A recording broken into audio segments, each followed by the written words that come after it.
बिस्मिल्लाहिर्रहमानिर्रहीम अस्सलाम वालेकुम डियर स्टूडेंट। आज हम आईकॉम पार्ट 1 की जो प्रिंसिपल ऑफ अकाउंटिंग की बुक है सुहेल अफजल और एम आरिफ चौधरी साहब की, उसका जो चैप्टर नंबर 10 है फाइनल अकाउंट यानी कंप्लीशन ऑफ अकाउंटिंग साइकिल, उसकी एक्सरसाइज नंबर 10 करने जा रहे हैं। तो एक्सरसाइज नंबर 10 में कहता है prepare a trading and profit and loss account for the year ended 30 June 2015 and a balance sheet as at that date of Masood. हमने ट्रेडिंग और प्रॉफिट एंड लॉस अकाउंट बनाना है 30 जून 2015 का, और बैलेंस शीट भी बनानी है, और कंपनी का नाम है मासूद। ये ट्रायल बैलेंस दिया गया है। तो सेल्स जो है, सेल्स को हम ट्रेडिंग अकाउंट में लिखते होते हैं, तो उसको हम टी से ज़ाहिर कर देंगे। ये पहले मैं आपको क्वेश्चन एक्सप्लेन कर देता हूँ, उसके बाद हम फिर इस क्वेश्चन को सॉल्व करेंगे। सेल रिटर्न, इसको ट्रेडिंग में लिखेंगे यानी सेल में से माइनस करेंगे। परचेजेस को भी हम ट्रेडिंग अकाउंट में लिखेंगे तो टी लिख दिया, और परचेज रिटर्न को ट्रेडिंग अकाउंट में लिखेंगे यानी परचेज में से माइनस करेंगे। ये परचेज है, इसमें से परचेज रिटर्न को माइनस करेंगे। फ्यूल एंड पावर ये डायरेक्ट एक्सपेंस है, डायरेक्ट एक्सपेंस को हम ट्रेडिंग अकाउंट में लिखते हैं। सैलरीज इनडायरेक्ट एक्सपेंस है, इनडायरेक्ट एक्सपेंस को हम प्रॉफिट एंड लॉस अकाउंट के डेबिट साइड पर लिखते हैं। कैश एसेट है, इसको हम बैलेंस शीट के एसेट साइड पे लिखेंगे। डेटर्स भी एसेट है, डेटर्स का मतलब होता है वो लोग जिन्होंने हमारे पैसे हमें देने होते हैं, तो ये भी एसेट है, इसको भी हम बैलेंस शीट के एसेट साइड पे लिखेंगे जी। उसके बाद फर्नीचर भी एसेट है, बैलेंस शीट के एसेट साइड पे लिखेंगे। क्रेडिटर्स लाइबिलिटी है, बैलेंस शीट की लाइबिलिटी साइड पे लिखेंगे। क्रेडिटर का मतलब होता है वो लोग जिनको हमने फ्यूचर में पेमेंट करनी होती हैं। और कैपिटल ये भी लाइबिलिटी है, जो कारोबार का टोटल सरमाया होता है उसे कैपिटल कहते हैं। रेंट जो है ये इनडायरेक्ट एक्सपेंस है, और ये भी जो है प्रॉफिट एंड लॉस अकाउंट के डेबिट साइड पे लिखेंगे। कमीशन देखें डेबिट साइड पर है, क्वेश्चन पेज को थोड़ा सा ऊपर कर लें। ये जो कमीशन है ये डेबिट साइड पर है, तो ये भी जब डेबिट साइड पे होगा तो वो इनडायरेक्ट एक्सपेंस होगा, तो इसको भी हम प्रॉफिट एंड लॉस अकाउंट के डेबिट साइड पे लिखेंगे।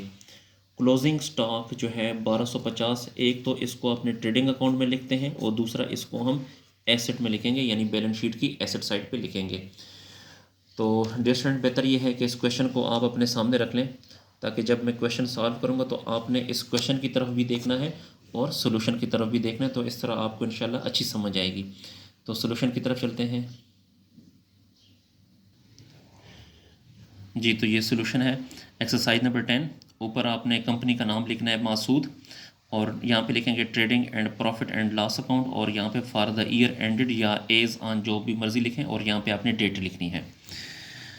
तो ट्रेडिंग अकाउंट में याद रखिएगा डियर स्टूडेंट कि ट्रेडिंग अकाउंट के डेबिट साइड पे हम सिर्फ purchases, purchase return, opening stock और डायरेक्ट एक्सपेंसेस लिखते हैं। क्रेडिट साइड पे सिर्फ सेल, सेल रिटर्न और क्लोजिंग स्टॉक लिखते हैं, ठीक है। तो सबसे पहले यहाँ पे लिखें ओपनिंग स्टॉक।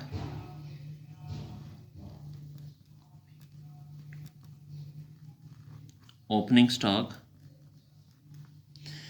ओपनिंग स्टॉक की अमाउंट है हमारे पास जी। तो ओपनिंग स्टॉक की अमाउंट क्वेश्चन में नहीं है, तो इसको हम खाली छोड़ देंगे। उसके बाद हम यहाँ पे लिखते होते हैं परचेजेस। परचेजेस हमारे पास इनर कॉलम में लिखें 32,250, इसमें से लेस करेंगे परचेज रिटर्न। परचेज रिटर्न की अमाउंट है 1,750, तो 32,250 में से 1,750 को माइनस करें तो बाकी आ जाएगा 30,500। उसके बाद हम यहाँ पे डायरेक्ट एक्सपेंसेस लिखते होते हैं, तो डायरेक्ट एक्सपेंसेस की हेडिंग दे दें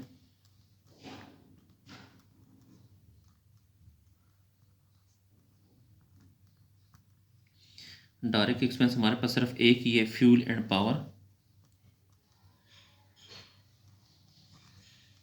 fuel and power, fuel and power है 250।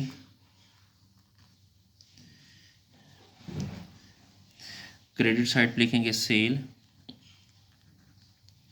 सेल की अमाउंट है 37,500, इसमें से लेस करेंगे सेल रिटर्न।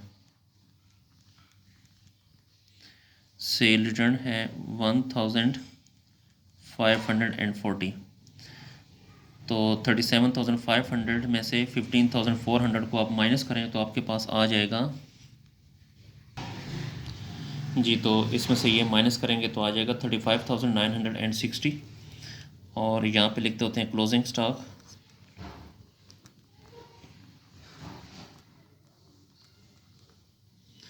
क्लोजिंग स्टॉक है 1250 जी। अब आपने इन दोनों को प्लस करना है, 35,960 प्लस 1250, इन दोनों को प्लस करने से आएगा 37,210। यहाँ पर भी लिखें 37,210। अब इसमें से ये वाली अमाउंट भी माइनस करें और ये वाली अमाउंट भी माइनस करें, तो यानी 37,210 में से माइनस करें 30,500, फिर माइनस करें 250, तो आपके पास बाकी अमाउंट बच जाएगी 6,460। इसको आपने कहना है ग्रॉस प्रॉफिट।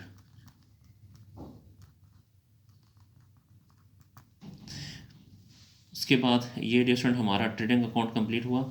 अब हम बनाएंगे प्रॉफिट एंड लॉस अकाउंट। तो ये जो है ये प्रॉफिट एंड लॉस अकाउंट है।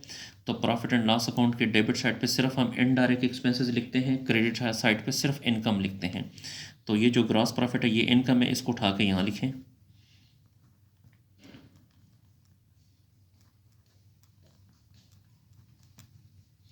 जी, ग्रॉस प्रॉफिट है 6460।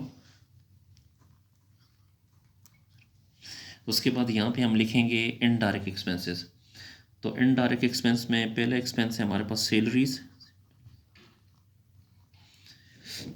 सैलरीज हैं 3750। उसके बाद रेंट जो है ये भी इनडायरेक्ट एक्सपेंस है, रेंट की अमाउंट है 1500। फिर कमीशन ये भी इनडायरेक्ट एक्सपेंस है, कमीशन है 1960। जी रिसेंट हमने इनडायरेक्ट एक्सपेंसेस सारे इधर लिख दिए और इनकम हमने एक ही थी वो हमने यहाँ लिख दी। अब आपने देखना है कि इन दोनों में से कौन सी साइड बड़ी है। तो इन दोनों में से आई थिंक अब इस दफ़ा ये वाली साइड बड़ी है, ठीक है। अक्सर वो वाली साइड बड़ी आती है लेकिन इस क्वेश्चन में ये वाली साइड बड़ी है। तो जो सी साइड बड़ी होगी वो आपने दोनों साइड पे लिखना है। तो प्लस करें 3750 प्लस 1500 प्लस 1960, इन तीनों को हमने प्लस किया तो हमारे पास आया 13,000, सॉरी हमारे पास आया 7,210। जी दोबारा सुने, इन तीनों को हमने प्लस किया तो प्लस करने से आया 7,210, 7,210। तो यहाँ पे लिखा, इसको इस साइड पर भी लिखें 7,210। अब 7,210 में से ये माइनस करें 6,460, यानी 7,210 में से 6,460 को माइनस करेंगे तो बैलेंस यहाँ पर बच जाएगा 750।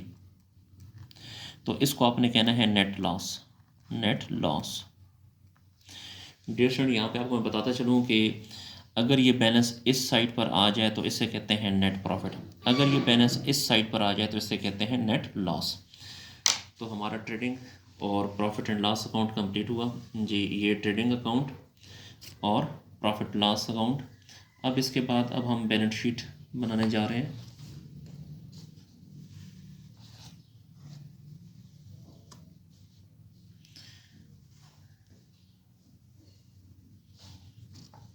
जी, तो ये बैलेंस शीट का फॉर्मेट है। ऊपर आप लिखेंगे मासूद, यहाँ पे बैलेंस शीट और एज ऑन जो डेट होगी वो आपने यहाँ पे लिखनी है।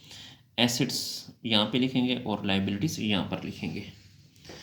तो इस सवाल में सबसे जो पहला एसेट है हमारे पास वो है कैश। तो यहाँ पे लिखें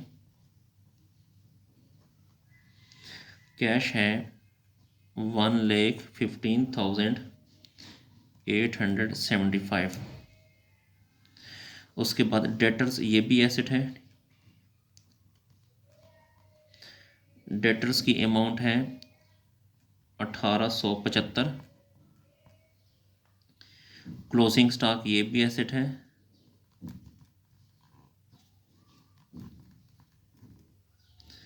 क्लोजिंग स्टॉक है 1,250।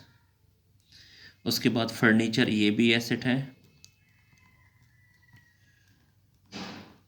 फर्नीचर की अमाउंट है 13,125। ये हमने तमाम एसेट्स यहाँ पे लिख लिए। यहाँ पे लाइबिलिटी साइड में हमारे पास लाइबिलिटी है क्रेडिटर्स। क्रेडिटर्स वो लोग होते हैं जिनको हमने फ्यूचर में अदायगियाँ करनी होती हैं, 375 जी। उसके बाद हम कैपिटल को इनर कॉलम में लिखते होते हैं। कैपिटल हमारे पास है 1,32,500। फिर इसमें से लेस करेंगे net loss. Net loss distant, ये नेट लॉस, ये जो हमने निकाला है नेट लॉस 750, ये वाला जो है आपने लेस करना है। तो यहाँ पे लिखें 750।